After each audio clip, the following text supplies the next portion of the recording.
So how you want to start it off, or what you got going on? Well, you mentioned yesterday about human relationships. That's the topic you wanted to discuss. Is that the topic you still want to discuss, or is there something else? Yeah, that's it's always everything runs down to human relationships because that's what money is. Money itself eliminates the need for the coincidence. What they call it, double coincidence of wants or something like Yeah, that. And this is pretty damn interesting book you just handed me, Damien: A Battle Between Faith and Darkness by Marcus Akeem Johnson. it's a published author. It's on Amazon. Nice, nice. Go maybe sure to check that out then. And and yeah, so human relationships. The only reason why, partly why I wanted to bring that up is that that within itself ties into everything, and like romantic relationships, friendships, parents, everything. Everything is connected. That is the basis of life itself, I believe, as humans, because we're social creatures. We evolved to develop and become whatever we are at this current moment. But yeah, um, my fucking debt with with the cult that I was about to join is a contractual, but it's really just a multi-level marketing agency. MLM. MLM. That's what it was. Yeah, and the whole reason on how the head got the creator of the company is the one that gets all the money, which makes sense, and it's trickled down to whoever he includes in his inner circle, which is why he was so big on developing what he called like big bros. Mm-hmm. But in reality, like let's say the commander's at top and his lieutenants or however their structure is, basically a handful of people get a cut, and that makes sense. And people, not to knock their hustle, but it's fucked up because it's using human relationships and human nature and psychology in order to trap people into indentured servitude, essentially. Modern day slavery. Yeah. And that ties in with a lot of things these days, especially me being a person who wants to develop his own products. Instead of just doing it myself, I went and looked externally. Yeah. So that's another financial burden that I have to deal with now, additionally to everything else that I got going on. But I'm not alone. There are people that exist. There are people. Everybody's going through some shit somehow, right? And I don't know. That's what I'm dealing with currently. What was one thing that you learned of value from this experience?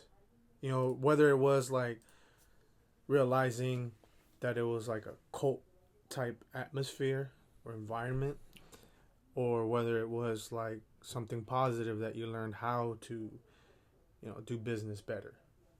What were the positives that came from Yeah, this like experience? yeah, and like the whole thing, I believe it was a positive experience regardless of the outcome. Right, right. But what was something that stands out that's helping you right now? You The fact that I still have my fitness trainer, know. that's a major plus.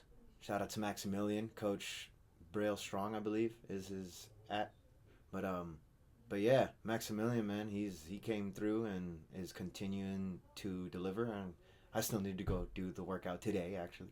But working with him is definitely beneficial. I'm the lightest I've ever been. He's helped me with my diet plan, Nice. things that I need to focus on, and check-ins regularly. So in that sense, that business structure we both learned with our time Yeah. in the group, right? Mm-hmm.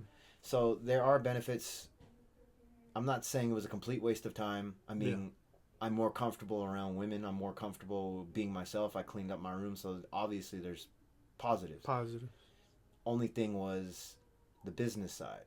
Mm-hmm. Well, it's a dog eat dog world out here, and survival of the fittest and all that shit. And if you're too gullible, if you don't think for yourself enough, you are bound for Taken advantage of. Yes, being taken advantage of. It sounds like, these type of groups or business models prey on the vulnerable. And they do. Right. It's true. Well, it's a good thing that you were able to realize what was going on and not throw completely everything away. I think it served you to really open up your mind, not just to what's going on outside of you, but to retreat back and really hold down the fort within you. And I believe that's making you a much better and much stronger, much more intuitive person, moving forward. All these experiences can only benefit us as human beings as we go along through our lives, right? Touching to human relationships. You had relationships with each and every person in the group. You had communication. You had trust with this person, with this group of people, right? You had a mutual respect because guys had mutual or shared values. At first, you thought, right? Like let's say let's dive into human relationships, right? So I did some research, and I use my chat bot. I'm just gonna be, transparent, and I asked it, like, what are the important factors in human relationships, right? It told me trust, respect, emotional support, shared values, conflict resolution, quality time, individuality, affection / intimacy, adaptability, and boundaries, right? All these things factor into a good human relationship. Whether it's man with a woman as an intimate, long-term, short-term relationships, or men with men friendships, women with women friendships. Also, there's men and men, women and women, intimate, relationships. We know this, right? Human relationships, right? These are the factors. So, what would you think of, or what is your thought on all these factors? Like, what stands out to you the most? What's like more important? What's the least important? I mean, they're all important, right? Are you asking me to rank them from the list that you No. put I'm just saying, like, what's for you? Some maybe things that stand out to you, like, oh, I'm good at this, but I'm not good at that. What is it in all these factors? When you think of communication with a girl, with a woman, what are the things that come up to you that you're good at or you're not good at? Let's start. Well, I've come to realize that communication with a woman, you don't even, like, you overthink it, you get in your head, that's gonna fuck you up, and no matter what it is. Why do people overthink then? Their fear. It's always fear. Something that I have learned in the group that I was in was that the human psyche, the psychology of it, is like we are more inclined to avoid something that may be harmful to us, or something that we perceive as harmful, which is we like to avoid the things we don't like more than we pursue the things we want. So that's the whole thing with my inner healing, right? Throughout my initial couple months, I was really going within myself and figuring out what was wrong with me, right? There wasn't anything wrong with me. I was just I put up these walls myself. I alone didn't want to go say what's up to people. I alone didn't want to smile. It's because of fear of judgment, right? Fear of judgment. There's rejection. Rejection. Everything that I thought could go wrong went wrong, but it's only because my mind was fixed on that. And it was just a whole bunch of stuff and so many reasons, a lot of self-doubt.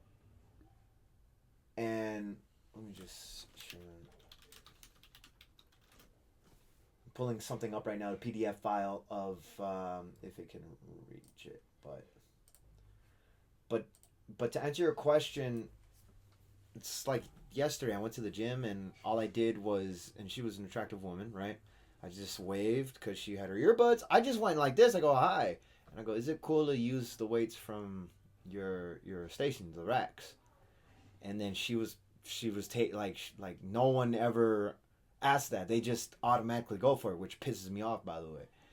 But it's a shared gym. But the fact of nobody these days acknowledges other people. I try to make eye contact with people and they just look away, either because they're fearful or they don't care or whatever, right? But insecure, maybe, right? But my point being is, I would be in my head all the time. And I used to be that same way. I used to not want to even compliment someone when I really did feel like, oh man, they got good style. It happened today at Costco where it's like some dude was like, hey, nice sneakers. I'm like, oh yeah, thank you. And I go, hey, you got good style too, bro. And we're like, yeah, it was a shared moment. Those things, for some reason, it's a lost art these days. The human, going back to human relationships and connections, the connection aspect is so far, it's like alien at this point. Yeah. Just because of many factors, but a social conditioning has become about us in the modern era that I lost that. Just like how I lost my spirituality, so to speak, even though we have always had it. Going back to our phone conversation the other day. Yeah. So there's things that I obviously have worked on in the past several months that I used to lack in. Approach anxiety. I can easily go to anybody. My problem is having the conversation continue. Being actually interested in another person that I don't think I'm interested in. I can't fake it anymore. And if I do fake it, they sense it and they're like, oh, he's just, whatever their assumption is. He just wants something from me. You could feel it. Yeah. You can literally feel when someone wants to just sell you something and they don't care about your needs, which is an aspect of business that is critical in scaling the right way. Not just because you're forcing somebody and making them feel bad about their current situation, which is fucked up regardless, and even if they are low status, right? Well, that low status statement makes me think about this. What if we as humans, and let's talk about men. We as men have this approach anxiety because within us we don't feel, valuable, or we don't hold ourselves to a high regard, So, let's say in my experience, right, I have that same insecurity. Like, am I good enough? Right? Am I gonna be able to get her interested in me? Whatever. But what are you doing? What are we doing as men, as people, right? To help us feel better about that, right? Are we just sitting in front of our TVs or computers, watching porn, playing video games, eating Cheetos? Now think about this. Does that hold value to the opposite sex? To doesn't even have to be a woman or a man for that sake to be a friend or have a relationship. Would you hold that as valuable if you were on the opposite end? So if you're talking about heterosexual relationships, male and female, right? Yeah. You're asking just to clarify, your question is, do you think that a female values those activities? Well, if you're a man that would you're just doing that. That's all you're doing. You're not. I think I think there's a deeper question that you're trying to ask. I want to get to there, but I mean, yes and no. Do women hold women hold men to a higher regard? Versus us, we're doing these things, we're doing these activities, and then expect them to be attracted to that or want that. Probably not, but no. To answer your question, no, because it's not really productive. So you're not really achieving much. Would you say that is our duty and obligation to develop ourselves and hold ourselves accountable to be better than just not for women, not for just that. It may start that way. You might want a guy might start to go to the gym because he wants to be more attractive to wants to attract more potential like mates, more like because it's human nature to want to reproduce, and that's a drive. That's one level. Yeah, it's one level. Mm-hmm. I mean, I would. It's not just that. I'd be lying if I wasn't feeling myself now that I'm losing weight. Mm-hmm. I'm developing more muscle. Yeah, I look good, feel good. There's always going to be the next level to achieve. It never ends. But people like they feel my energy, men and women. Mm-hmm. When I was at the gym yesterday, I met shout out to Mercedes from Argentina. She was very attractive, but I wasn't even trying to get at her. I just literally happened to wanted to ask. I'm like, hey, can I borrow some weights from your side over here? She's like, yeah, and then she started talking to me, and I was like, I'm in the zone right now. I can't I don't really want to talk, but she's attractive. And we shook hands and stuff, and she was like, "Oh yeah, like you speak Spanish." It was cool. I do. It was a positive experience. Positive experience, right? And I liked it. I was like, you know what, but I'm there for my purpose is to finish my workout. Yeah. Likewise, another guy he was pretty chill and he looked reserved, but he's strong, because he was lifting a lot more. He did deadlifts that were impressive, and I'm just like, yeah, and there's a mutual understanding of we're here to improve ourselves. Yeah. There are side effects that are beneficial to sex appeal, right? When you go to the gym and you pay a little more than the standard Planet Fitness or 24 Hour Fitness, which are tiered. Those are easily more available. No, I chose to go to Live Fit Gym, where I pay a little more, but I'm surrounded by more attractive women. I'm surrounded by guys that are there for higher level workout. They're more higher level. Well, that's what some people say higher status. Some people they have whatever their phrase is to a more quality person. So you're getting what you're paying for. Right, exactly. Right. There's higher quality in everything, but that comes with a higher price tag. True. Ideally. Mm-hmm. Now, does it make sense to go into fucking crippling debt, basically what I'm in right now? I don't think so. That's where I fucked up. But how can I flip it to align with my moral code, with my faith a lot more, while still simultaneously selling premium product and services? How can I get rich serving the needs of millions of people in order to make millions, but be righteous in that endeavor, not just for the sake of, I feel like I'm worth $5,000, pay me $5,000. Well, yes, but am I actually getting the results for my clients? Because personally, that is what I want to focus on. I want to get results to the people that matter to me, my family, my clients. I was listening to a rap song on my way back home yesterday where my main focuses are me, my family, and my fans. Those are my priorities. But when people don't realize that in order to be of higher quality, you need to sacrifice a lot to get to that level. People run away from it, and they lack commitment. They lack the proper endeavors, right? You can't bake a cake without a recipe. And if you miss one ingredient, it's going to completely derail the formula. Mm-hmm. You really need to think about yourself on an interdimensional, spiritual level in order to, in my opinion, follow the proper path of good business. Mm-hmm. If you, there's sides to everything. My experience with the group, it was intense. I never knew I could easily go out sober in the night, not a single drink or smoke, and still have the time of my life. Mm-hmm. That was priceless to me. That was beautiful. So I know I got that dog in me. I got that animal. I got motherfucking. I got something. That's the fire that represents. That is the fire in Fire Ox Media.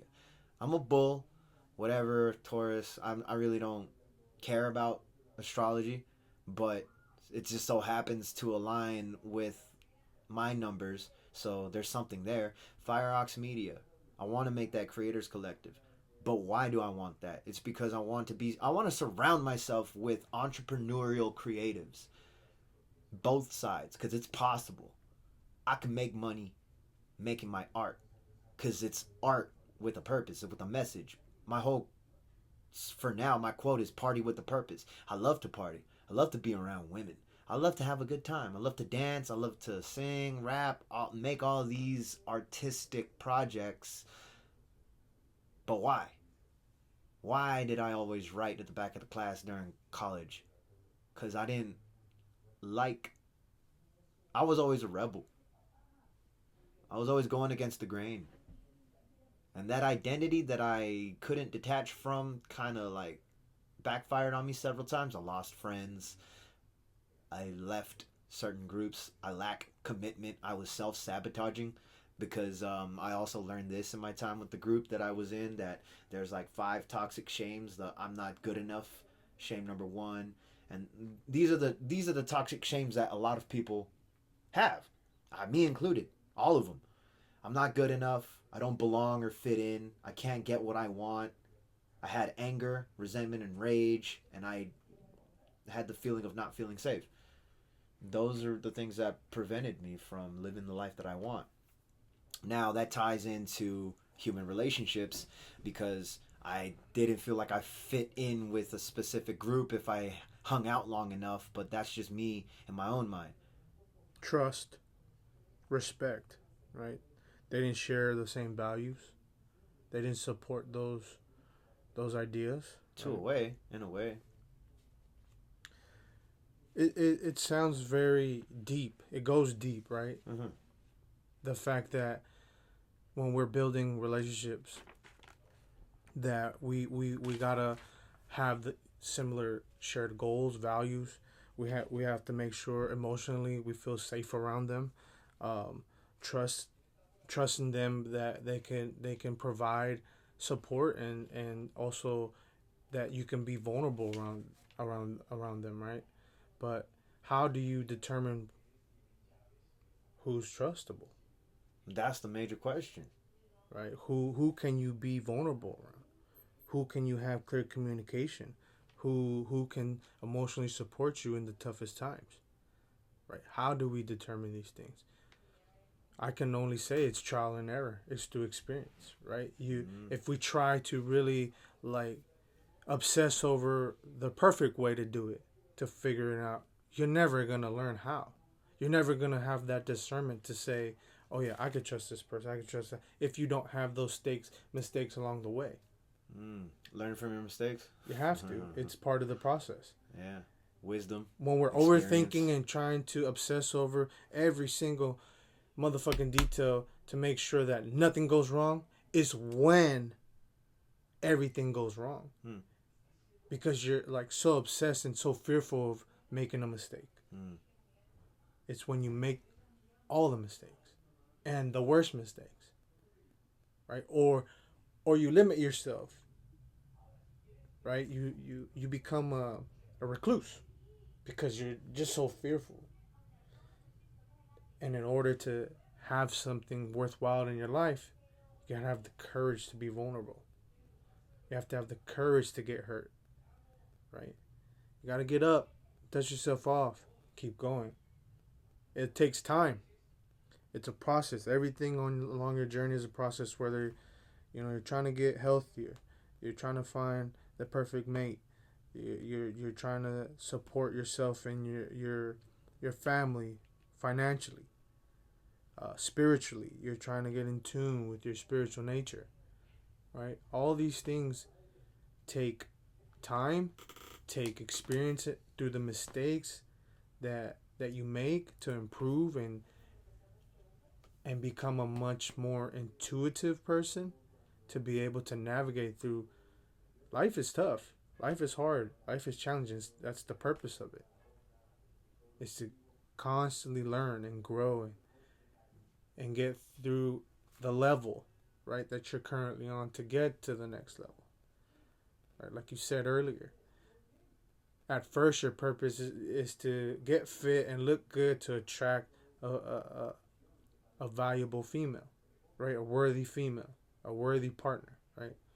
But then the next level up, up from that is, okay, how about a better relationship with myself? And then the next from that is a better relationship with the universe, right? Conquest, right? How can I conquer my goals, my purpose, that I'm here for, that God put me here for? Well, there's hierarchies, right? Ultimately, that's what you're saying, levels. But with that, I mean, hey, like, sometimes you just overthink. Sometimes you just gotta feel. Emotions are part of the human experience too, and they come and go. Thoughts, ideas. It's the worst thing to do is suppress them. Yeah. And again, we go back to being a recluse, or the emotions that come with, like, oh, what if they don't like me? Yeah. Right? So what? Exactly. So the fuck what? Right? How do you get through that? And I think you go within, you get spiritual. I think it starts there. I mean, there's practical things like, we go back to health, eating well. You're not gonna feel well eating Cheetos all day. Right. It's just simple. It's logical, right? Everybody knows this, but it tastes so good and they're so addicting. Of course. And then there's folks that are in denial about that stuff too, or and acknowledge that happens at work all the time. And recently, in the previous weeks, one coworker was like, "Fred, I'm not gonna ask you because I know you're gonna say no." And I'm like, "You're damn right." Like, no. You set standards. That's another thing. Boundaries, standards. Yep. Set those boundaries. Mm-hmm. You tell and if those people don't respect them, then those aren't the people you should be around. Because if they're not respecting your boundaries, then what are you doing? You're not respecting yourself. Yeah, exactly. And the most difficult thing to do is to do that to your family. And then also, when you do that, what happens? You know what happens? People respect the individuality. If they're conscious enough and aware enough, and they appreciate that they'll respect that. But if they don't, if they constantly are trying to change, if they're trying to change you, trying to make you see their way instead of, oh, that's interesting. Like, I never learned that. I may not agree with it, but I'm glad you brought that up and you made me aware of it at least. But there's people that get so upset and angry, or they say, I can never do that. Yeah, I can never. Right. Like, that's a limiting belief right there. A limiting belief. And then we go with quality time. What does quality time mean? It means when you're present with a person. Oh yeah. Right? Consciously. You're consciously there, giving your quality good time. Company. Good like company. Actual right? company. So all these things add up to whether or not that person is worthy of your time and your space. So you want to talk about like the filtration system of I think who that's you spend your time with. I think that's what we're talking about really. Is how do we discern who is worthy of our time? Trial and error. Whether it's a friendship, a business partner, an intimate relationship, all these things, right? Or you can go and say, a doctor, right? Is this doctor worthy of my time and me making the effort to trust them to care for me? Do they hold my best interest? Yeah. Are my values aligned with theirs? Yeah. So, you can apply it to a lot of things. And it's interesting how when we talk about this and we think about it, I go back and think about Mode 1. Mode 1, Alan Roger Curry's book, he'll give this example. He'll say, you can apply this to an everyday situation. You don't go to a gas station and tell the gas station attendant, hey, man, you know what? How's your day?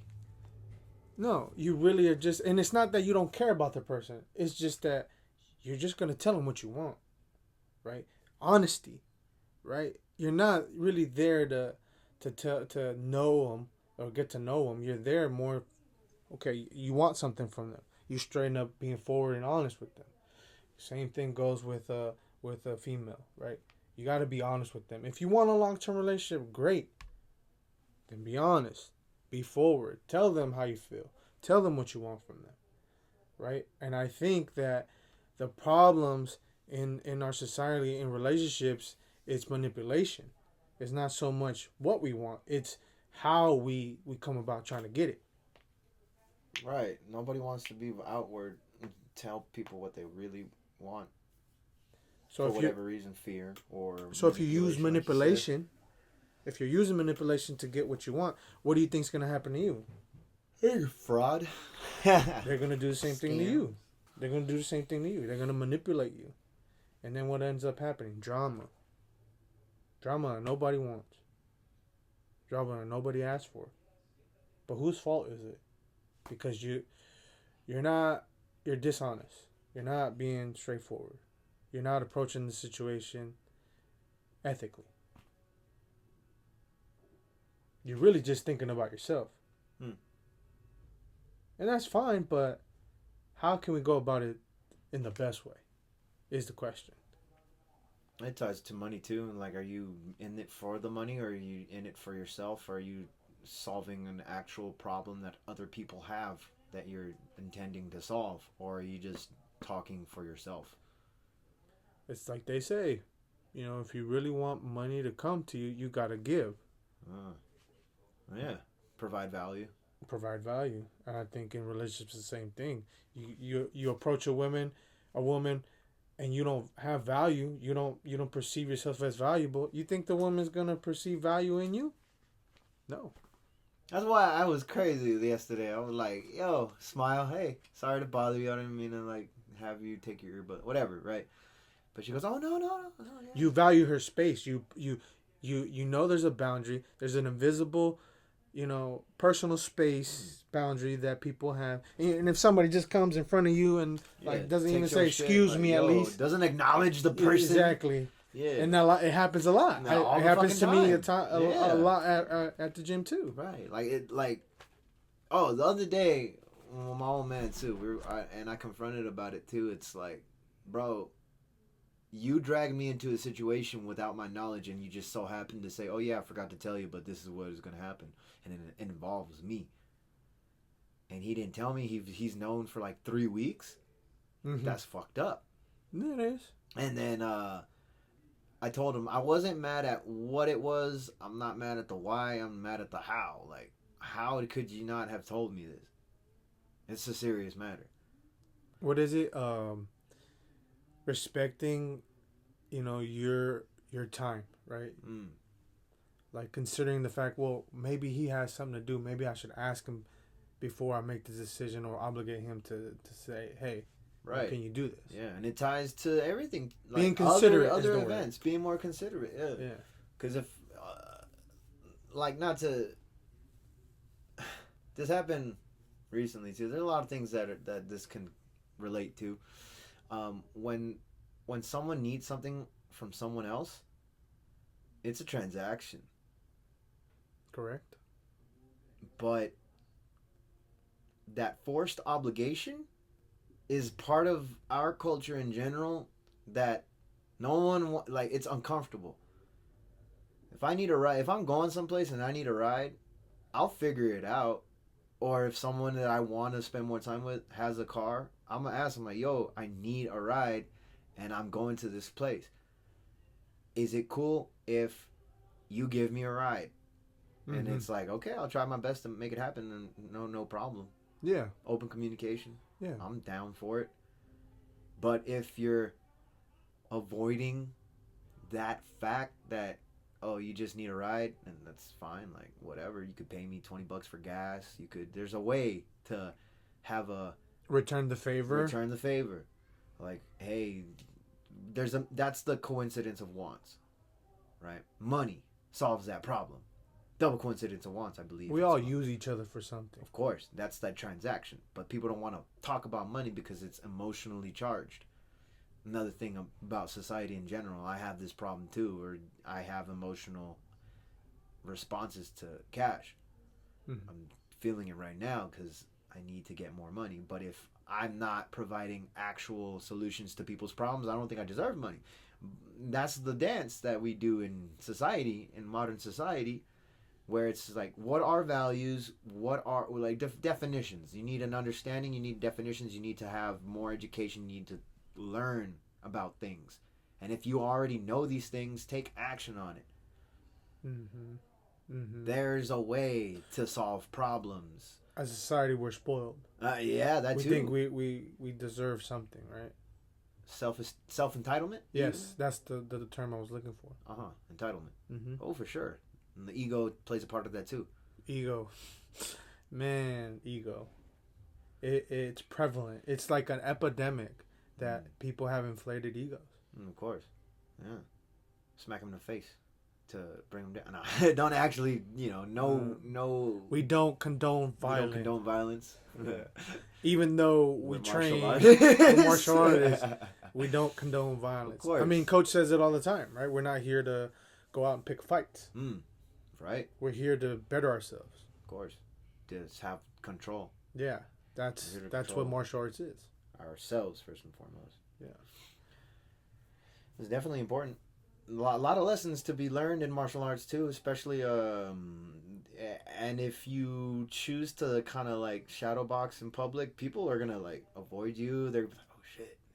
Well, what if that means that you have a great influence on somebody, just the one person, and that inspires them to go train? I've seen that in the neighborhood. The kids do that shit now. I'm like, oh damn, did they see me? So it could seem weird, right? But what if you're not hurting anybody, right? You're not really like fighting anybody. You're just, in your zone. But what if that inspires somebody that needs to see that? You just never know who's watching. Like when I was training and coaching my son alongside Coach Victor, his former coach, we would always talk and tell the players that you just go out there and put your best foot forward, because you never know who's watching. Maybe there's a scout. Maybe he's there for somebody else, but then he sees you. Always put your best foot forward. Represent yourself well to the best of your ability. You never know who's watching. You never know who you're dealing with. Another thing, treat people with kindness. Because that person that you interact with, or somebody sees you interact with certain people, let's say it's a homeless person, right? And you treat them with kindness. You give them a couple bucks or something like that, or you give them food, whatever. And another person sees that, right? Inspires them, or they go to you and say, "Hey, man, I appreciate what you just did. I'm this type of person. I do this for a living, or I do this for that. I'm looking for more people like you." Boom, there's an opportunity. So we're constantly creating opportunities in every interaction that we have, for whatever reason, whatever that relationship or interaction you're having with either the opposite sex, same sex, other people, doesn't matter, right? You're creating your opportunities. Or negatively, the flip side, you're diminishing your opportunities. The victim mindset. Oh, I can't win because of this. Blaming me other too. Things. Right. Oh my God, victim. Yeah. Right. Considering there's obviously like shit happens to people that they have no control over, and it's trauma. And that is like an extreme outlier. What we mean by this is like on the day-to-day basis, we all have choices. We all have choices to stay employed in the job that we don't like, or we have choices to continue down a path that has no upside whatsoever. There's no benefit to like playing 30 hours a week of video games like I used to do. Like I used to play every single day. I used to smoke and drink and like fuck people. Like that's a lot of our society nowadays. And misery loves company, so the women that I chose to sleep with were broken and very, very like ugh. But yeah, it's everything. Like how we look at ourselves, the standards that we hold ourselves to, The habits that we choose to adapt define who we are. And if you keep doing the dumb shit, you're by definition causing yourself to live that life, therefore identifying with that negative habit. It's interesting that the other day, Julian, my brother, he said that it was either some of his friends or he knows some people, or no, it was that the place he used to work at, the grocery store he used to work at, one of his friends still works there. And he told my brother that there was kids that got hired, right? And they couldn't hold the job for a month. Not even a month. Oh, shit. So our generation, our current generation, can't even hold a job for a month. Now, put that into perspective. I take that information and I'm thinking like, damn, I used to think like, because I had a low level job, let's say, but thank God, I've never put myself in a situation where I've gotten fired. I've been able to hold my jobs and leave on good terms. Yeah. Right? But we have a generation, and I'm sure there's kids out there that have ambitions and are outliers, but for the most part, they can't hold down jobs, and I'm over here thinking I'm a deadbeat because I'm a low level job, right? But now I take pride in what I've done and the ability of being able to hold down a job. And yeah, I'm in debt too, just like 90% of the country is, right? But I'm able to pay my bills. I'm able to hold down this job. I'm able to work other little side hustles and gigs. I'm able to take care of my family, my kids, right? So I'm a valuable man. And I used to think like, man, because I don't have this or that and the third, I'm not valuable. But then we take for granted what we do have and what we are good at, because we're comparing ourselves constantly to something that it's a delusion, I believe. Because I feel that the person that I see with a lot of money, like either was lucky or these biases that we have in our minds, right? Oh, he was lucky because he came from money or something like that. Yeah, you judge others. Right, and you compare and contrast. That ties in with victim mentality. Exactly. Victimhood, right? So I'm over here feeling the victim, unconsciously, not knowing that I'm doing it, right? But I'm doing it. Right. That happens especially with, I guess, woke culture now it's become. Yeah, like, I've heard that too. Yeah, and not... They're using it as a crutch. Yeah, people are so obsessed with the past and hold on to it dear life. Right, like slavery in this country. Yeah, but no, like reparations all that shit. Which there is indentured slavery. It's a different form of slavery though. So they're onto something, but I think it's like a stray missile that falls away from their target. Right? Yeah. Goes to the left instead of following. Yeah. Let's say the GPS is off. Yeah, the GPS is off, and it's rerouting. Mm-hmm. But there is there is racism, there's sexism, there's all these things. However, it's not as common as it's made up to be. It sells. It has a purpose. It's to continue to propagate the victim mentality. Baby. It's sexy. Right. Yeah. Oh, poor me. Woe is me. I can't get it. Well, okay. Are you doing anything to change your situation? Are you just continuously hanging out with the same people that complain 24/7 every time they wake up? Exactly. Your environment, the people around you. Do they hold the same values? Right? Do they have the same goals, right? Relationship, the factors in relationships, like I said, right? Right. Oh, and we all have this understanding deep within our core, but we're too scared to talk about it just in case we offend someone else. Mm-hmm. We're afraid to be an outlier. Yeah.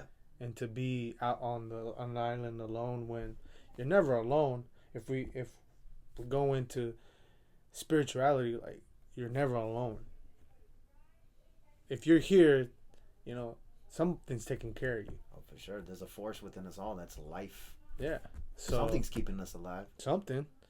I mean, I can't tell you how many times I've had, experiences where hey, is this it? Oh yeah. Is this my, is this my last, breath?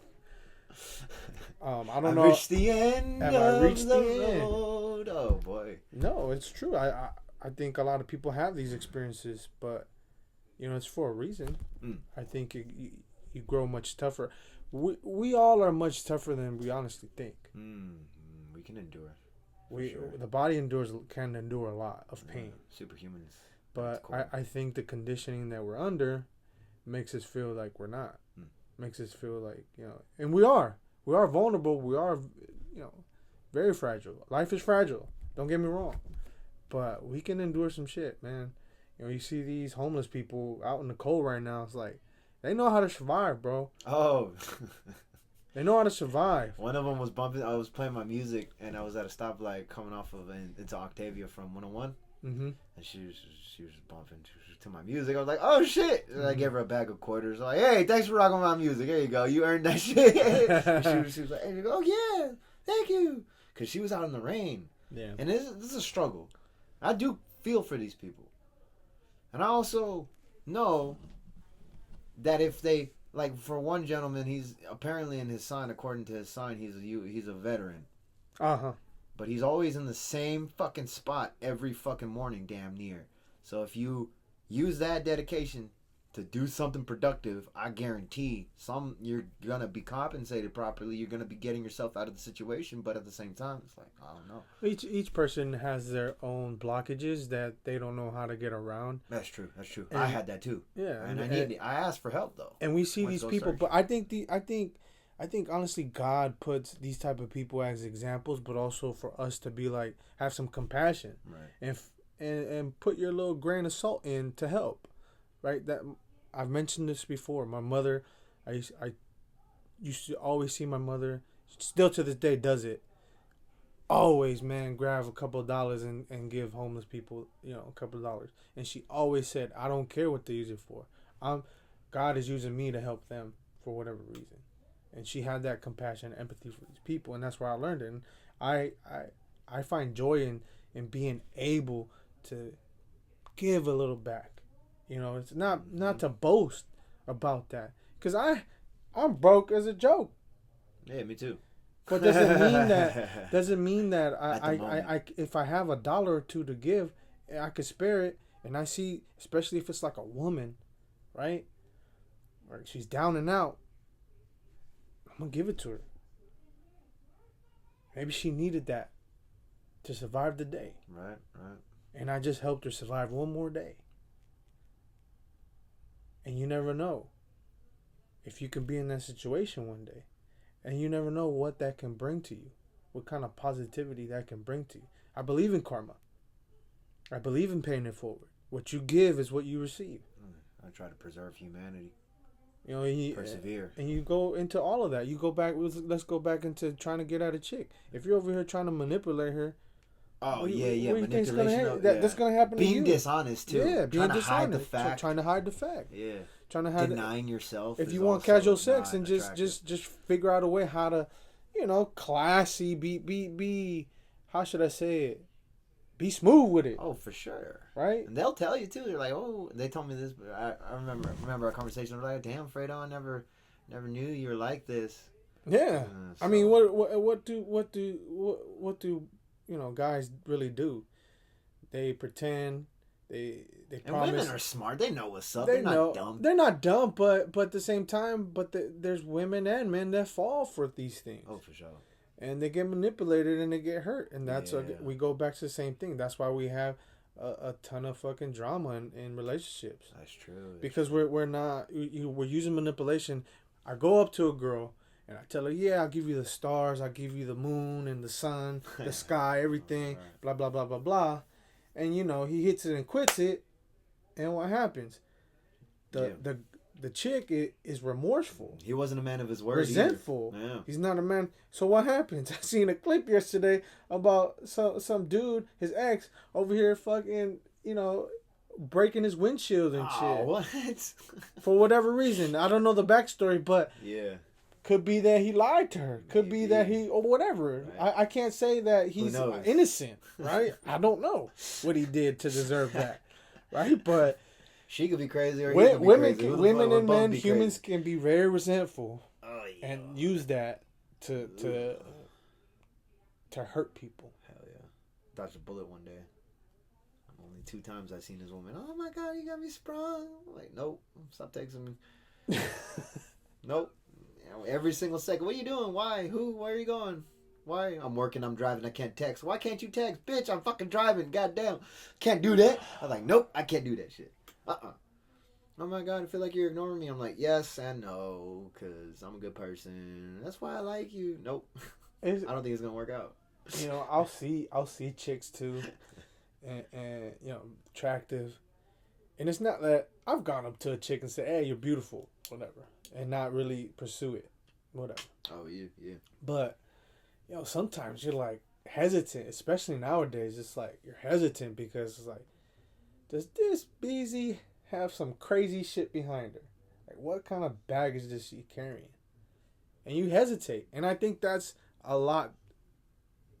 You know, I don't think a lot of men hesitate because of that too. Not just because of afraid of rejection, but because they're afraid to come across another some crazy shit. Yeah, that's another level though, because I feel like there's a lot of guys that don't care and they're so I don't want to say desperate, but they're desperate for it, and they're like, I don't even give a fuck.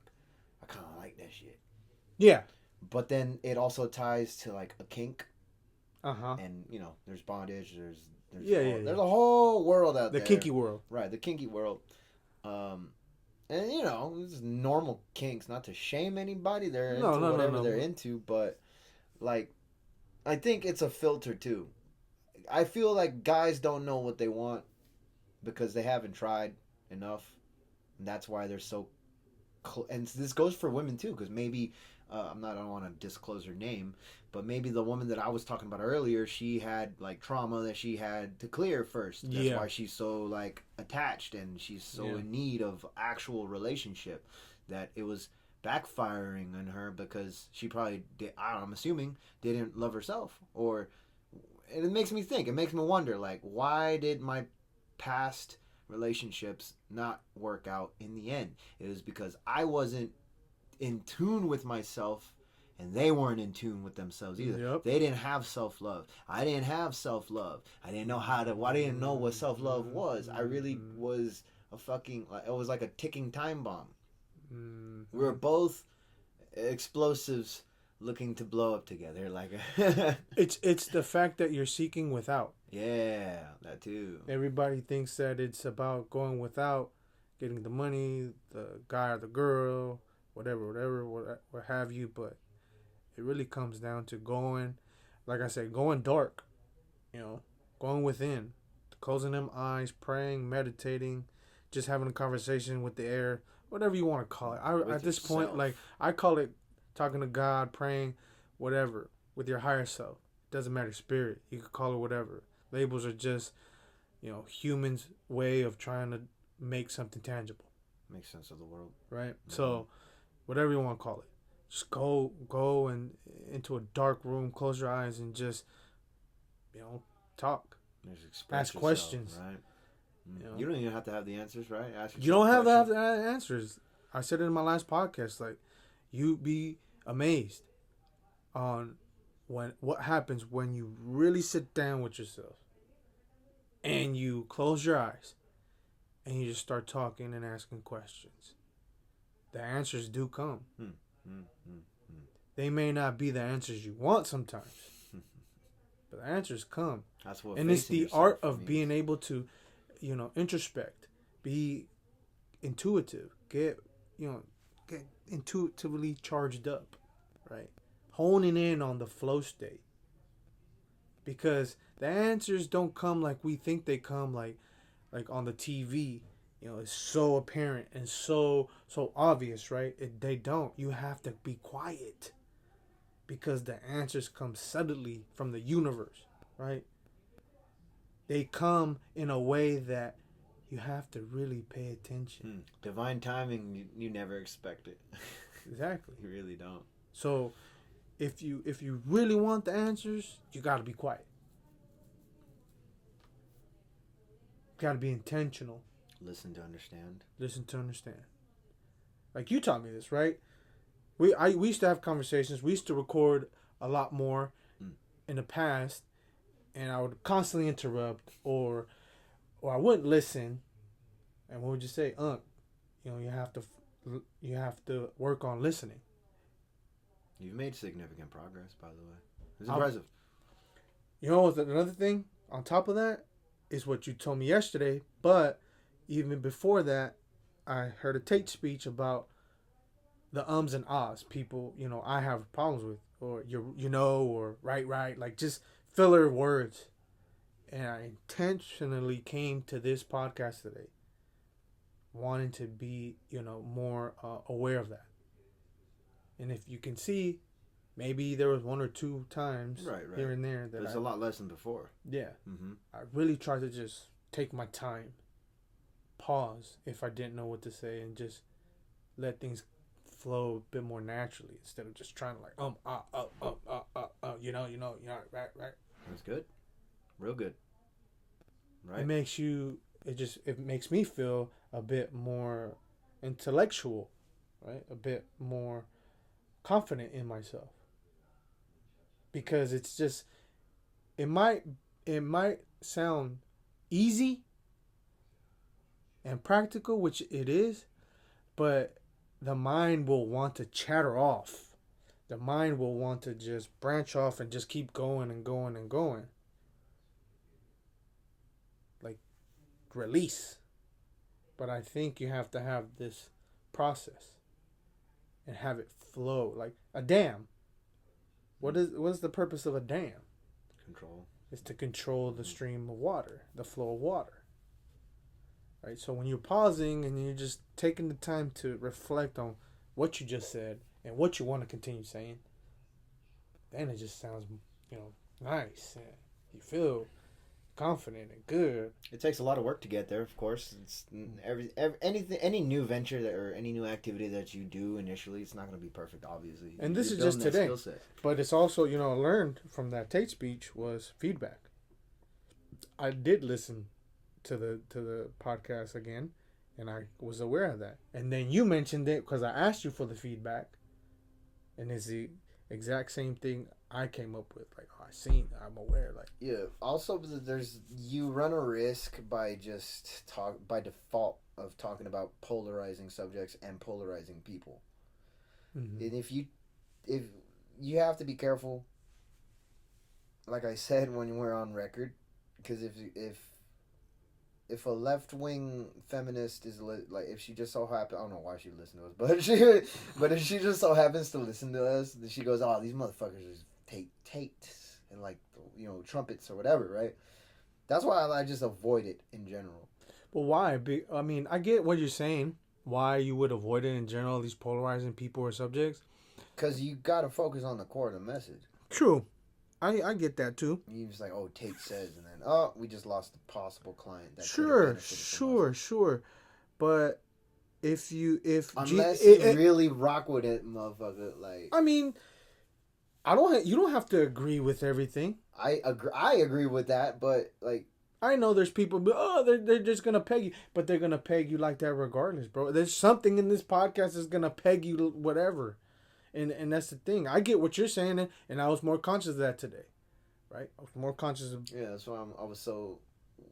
Just for context, that's why I think paraphrasing certain ideas is a lot more important than quoting, unless you're publishing something in a journal. Yeah. Or like an academia type of makes project. Sense. Makes sense.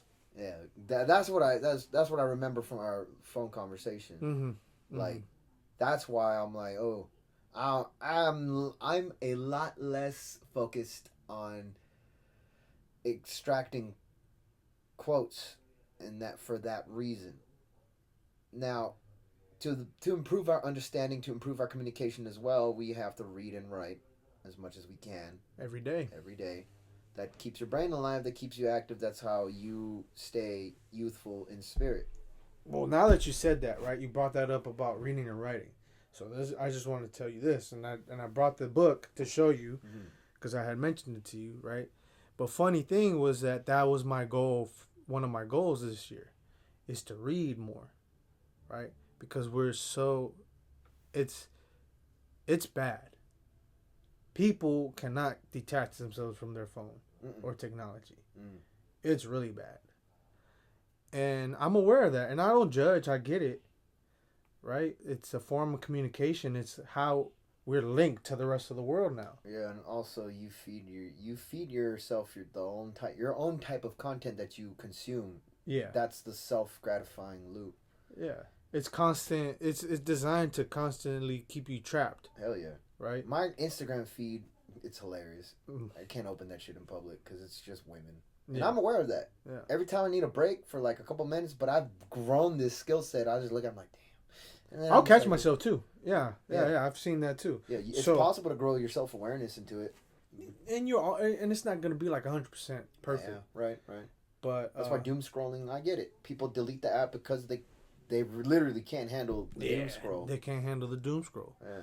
It's so... And they're also difficult. Gripping. Like, I'm not denying the fact that it's difficult. I could scroll and watch. I have my handful of women that I follow. I think yesterday I did that, bro. I just let go. I was just like, whatever. And I realized it too, but I just kept doing it. Yeah. But no, we all have choices. Yeah, we all have choices. But I'm intentionally making the choice to read more. Why? Good. Why? Because I see what's going on with the phones and technology nowadays. And again, I go back and say, I don't judge. I get it. But this is going to help me become a better person, I feel. And coincidentally, I went ahead and bought the Dune novel. I've seen both the movies already. I love them. And I wanted to see what was the whole thing about the book. Like, I really wanted to dive in because I said, I usually just read nonfiction stuff, right? Like, my favorite category in books is self-development, self-improvement. Right? For the most part, a lot of my Audible books are that. Okay, but I came across when I was reading, one of Alan Roger Curry's books. He said that he was like, nowadays youngsters they got away from literature. I love a good book, is what he said, and that resonated with me. Like, I always had a hard time finishing books, regardless of what they were. So I promised myself, I was like, this year, I want to be able to read more books and finish them, especially getting to nonfiction, right? Or fiction books, I'm sorry. I'm more into nonfiction, but now I'm trying to get into fiction. So I went ahead and bought the first Dune book. And coincidentally, the week after, I found the second Dune book, Messiah, on the street, which was great. I was like, all right, cool. I got two now. And then I knew that, my brother Marcus was writing a book, a novel. And so, based on what had happened in his personal life, with his son that passed away as soon as he was born. So, this past week, he came by because it was my birthday, celebrating my 40th birthday. Happy birthday. Thank you, sir. And so, he brings by the book. He gives one to my brother, and he gives one to my sister.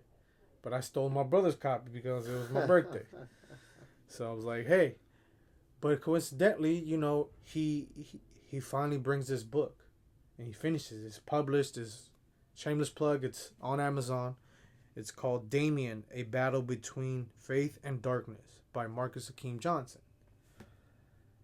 And, it took him like 2 years, he said, to write it and publish it. So I just bring this up because God works in mysterious ways. And for this book to come right at the time I'm about to get into fiction books, this comes along. And I put those other two aside and I've been dedicating every single day since I've gotten it to read and chip away at this, because it's a thick book. You see it. It's big, bro. That thing is 700 and something pages. 700. Damn. Well, if you take out like the table of contents and everything, so it's about, give or take, 740 something pages. That's a fucking Harry Potter book, bro. Yeah, and so I'm only on page 82, chapter 5, and I went to go eat lunch with him yesterday, and we got into this deep conversation about many things, but this was brought up, and he's gonna be on one of the podcasts, and we're gonna talk about this book and That's good. what was the inspiration behind it. Let's get it, man. So, Yup. just a shameless plug, it's on Amazon. Damien, a Battle Between Faith and Darkness by, again, Marcus Akeem Johnson. Go ahead and pick it up. I really believe people will like this, because he's always been into comics, been into Marvel, DC. Mm-hmm. One of his favorite characters was Spawn. He had all the Spawn figures, Spawn fan. the comics, yeah. So, Yeah. and I believe that this book has potential to be, something great. Yeah. Let's make a movie, man. That's what I said. That's what I said. So, Need any supporting actors? I'm down. right. But anything else you want to talk about? You want to touch upon? I think that's it for today for the podcast. I mean, hold on. How long we been? We've been going for an hour and 6 minutes already. That's good. Yep. My last few were about like that much, and I think an hour is good. If it goes beyond, in the future, if that's worth the time, then we do it. But It's a long episode, but yeah, that's Yeah. your goal. Is that's what you like? Go for Yeah. it. for sure, I'm gonna work on condensing mine. So I'm planning on going for quantity, in terms of my own solo episodes. yeah. But we'll see. But yeah, You just gotta play and experiment, man. of course, yeah. And Process. Yeah, the process. Just be in the process. That's Yeah. it. Alrighty. Cool. All right, y'all. Much love. Thank you for listening. Thank you. I am Fredo M. Lopez. Ed Trey, for everybody out there. YouTube, Instagram. Those are the two main ones I'm on. So, Yes, sir. Yes, sir. All right, cool. Thanks for listening. Peace. peace.